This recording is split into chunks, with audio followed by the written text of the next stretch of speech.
on a un master qui est plutôt axé muséographie, conception d'expo, donc un master plutôt professionnalisant puisqu'on a un projet, la conception d'une expo. On est 14 étudiants et on est aidés par des professionnels. Donc on a une professeure de référence et on a une muséographe, Agnès Levillain, qui nous a beaucoup aidés. On a un graphiste, Gilles Debroise.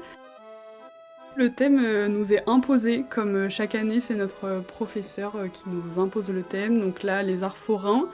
J'imagine que c'était en actualité avec le dossier pour l'UNESCO et avec la famille Masquet qui nous prête les objets, qui ouvre le Grand 8 dans l'année. C'est une famille de collectionneurs d'art forain. Il me semble même que c'est la plus grande famille en France de collectionneurs d'art forain. Oui, c'est eux qui nous prêtent vraiment 3/4 des objets pour l'exposition. Ils ont vraiment une collection qui est vraiment gigantesque, on ne se rend pas compte, mais c'est plusieurs hangars à Rennes.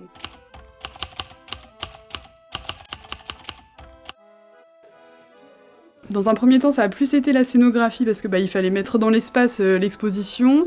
Donc on a eu des meubles que nous a prêté le musée de Bretagne. Il y a aussi beaucoup de meubles qu'on a construits nous-mêmes, que le pôle production a construit.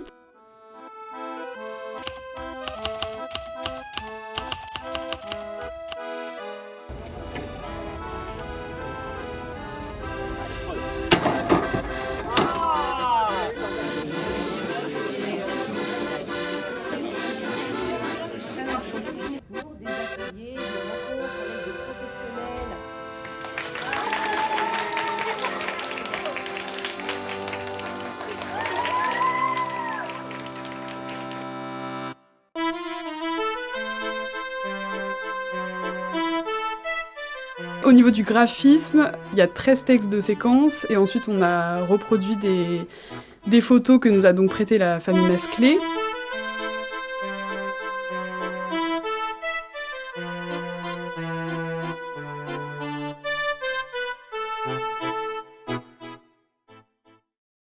La partie 1, on va parler surtout des forains, puisque c'est eux qui créent l'univers de la fête foraine.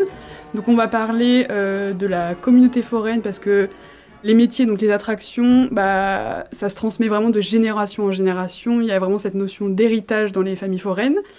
Et on parle aussi de la communauté et du mode de vie du coup parce que les forains sont nomades, donc c'est quelque chose que nous en tant que sédentaires on connaît pas.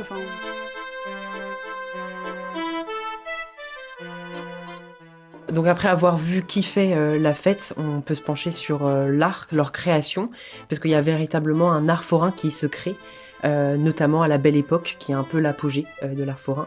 On parle d'art en termes de peinture, sculpture, mais aussi d'art un peu plus mécanique, technologique, avec des inventions qui vont se multiplier.